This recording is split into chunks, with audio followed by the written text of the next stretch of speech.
आगे बढ़ते हैं। महाराष्ट्र के सिंधुदुर्ग में छत्रपति शिवाजी महाराज की 8 महीने पुरानी मूर्ति गिरने पर प्रधानमंत्री मोदी ने कल माफी मांगी, लेकिन इस पर सियासत कम होने का नाम नहीं ले रही।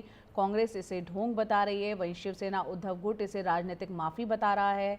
शिवसेना उद्धव गुट इसे लेकर कल प्रदर्शन भी करने वाला है। और कल आपको बता दें, पालघर की जनसभा में प्रधानमंत्री ने कहा कि छत्रपति शिवाजी महाराज हमारे आराध्य हैं। पिछले दिनों सिंधुदुर्ग में जो कुछ भी हुआ उसके लिए वो अपने आराध्य देव के चरणों में मस्तक रखकर माफ़ी मांगते हैं। आपको बता दें कि शिवाजी महाराज की जो मूर्ति है 26 अगस्त को दोपहर 1 बजे गिर गई थी। प्रधानमंत्री मोदी ने 4 दिसंबर 2023 को इसका खुद अनावरण किया था। प्रधानमंत्री से पहले महाराष्ट्र के सीएम एकनाथ शिंदे और डिप्टी सीएम अजीत पवार भी माफी मांग चुके हैं। मेरे सभी साथियों के लिए छत्रपति शिवाजी महाराज ये सिर्फ नाम नहीं है। हमारे लिए छत्रपति शिवाजी महाराज ये सिर्फ राजा महाराजा राजपुरुष मात्र नहीं है। हमारे लिए छत्रपति शिवाजी महाराज आराध्य देव है।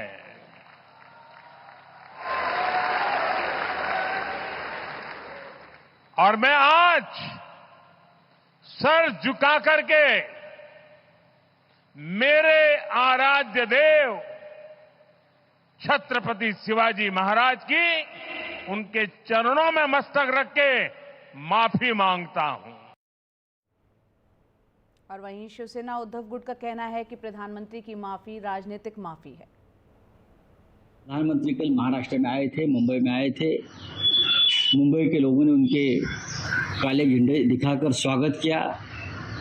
अब देखा होगा पालघर में गए, वहाँ भी आदिवासी मछुआरे हमारे जो है हजारों की संख्या में मोदी जी को काले झंडे दिखा रहे थे, मोदी गो बैक की घोषणा कर रहे थे।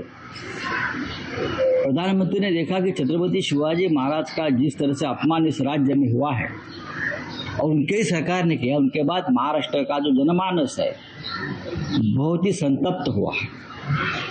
एक आग लगी है हमारे मन में। अगर ये मामला ठंडा नहीं हो गया तो हमें महाराष्ट्र में घूमना मुश्किल होगा। ये राजनीतिक माफी है, ये राजनीतिक माफी है, पॉलिटिकल मूवमेंट उनकी मुंह है। छत्रपति शिवाजी महाराज महाराष्ट्र के लोगों के लिए आराध्य देव हैं। लोगों की भावनाएं उनके साथ जुड़ी हुई है और ऐसे वक्त में जबकि 2 महीने बाद यानी कि अक्टूबर नवंबर में चुनाव आ सकता है, तो विपक्ष भला इस मुद्दे को कैसे छोड़ सकता है। लिहाजा भले प्रधानमंत्री नरेंद्र मोदी ने कल पालघर के उस कार्यक्रम में, जो कि देश सिर्फ महाराष्ट्र नहीं देश के लिए भी ऐतिहासिक था, एक बंदरगाह की शुरुआत हुई जो कि देश का सबसे बड़ा बंदरगाह बनने जा रहा है, उसमें भी उन्होंने छत्रपति शिवाजी महाराज से माफ़ी मांगी और उनके मानने वालों से भी माफ़ी मांगने की बात कही। लेकिन फिर भी सियासत जारी है, क्योंकि विपक्ष के लिए बहुत ही मुफीद अवसर है इसको भुना पाना। दरअसल लाडली बहना और लाडला भाऊ ये जो योजना हुई थी, जिससे बहुत कहीं ना कहीं महायुति सरकार को बढ़त मिलती दिख रही थी, उसके बाद एक बदलापुर का जो प्रकरण आया, स्कूल में 2 छोटी बच्चियों के साथ जो कृत किया गया और उसके बाद जिस तरह से पुलिस और स्कूल प्रशासन ने लापरवाही बरती थी, उसको लेकर जो जन आक्रोश फैला था, उससे थोड़ी सी छवि खराब हुई थी। लेकिन जब ये शिवाजी महाराज की जब प्रतिमा खंडित हुई है, वो मुद्दा बहुत ही ज़्यादा बड़ा और हो चुका है और काफ़ी राजनीतिक तौर से गर्म है। लोगों में इस बात को नाराज़गी और कहीं न कहीं लोगों को जरूर लग रहा है कि बहुत ही जल्दबाजी में, कोताही में बरता गया और हो सकता है जो आरोप लगा रहा है विपक्ष की, इसमें भ्रष्टाचार भी हुआ होगा। तो छत्रपति शिवाजी महाराज की प्रतिमा लगाने में भी अगर इस तरह की लापरवाही, कोताही बरती जाती है और भ्रष्टाचार होता है तो बहुत ही बुरी बात है और लोग को इस बात को बर्दाश्त नहीं कर पा रहे हैं। तो इन लोगों की भावनाओं को समझते हुए कल प्रधानमंत्री नरेंद्र मोदी ने खुद होकर माफ़ी मांगी और उन लोगों से भी माफ़ी मांगी जो शिव प्रेमी हैं। लेकिन विपक्ष जानता है कि ये मुद्दे को इस तरह से नहीं छोड़ा जा सकता है और प्रधानमंत्री की जो माफ़ी है वो कहीं से कहीं इसलिए कांग्रेस कह रही है कि ढोंग है और शिवसेना कह रही है कि ये राजनीतिक माफ़ी है। दरअसल इसमें एक गलती विपक्ष ने, प्रधानमंत्री ने खुद ये भी की है कि उन्होंने माफ़ी तो मांगी लेकिन साथ में वीर सावरकर का जो मुद्दा जोड़ दिया उसमें और ये कहा कि हमारा संस्कार है कि हम माफ़ी मांग लेते हैं, लेकिन कुछ लोग हैं वो माफ़ी नहीं मांगते हैं, भारत माता के सपूत से उल्टे अदालत में जाते हैं।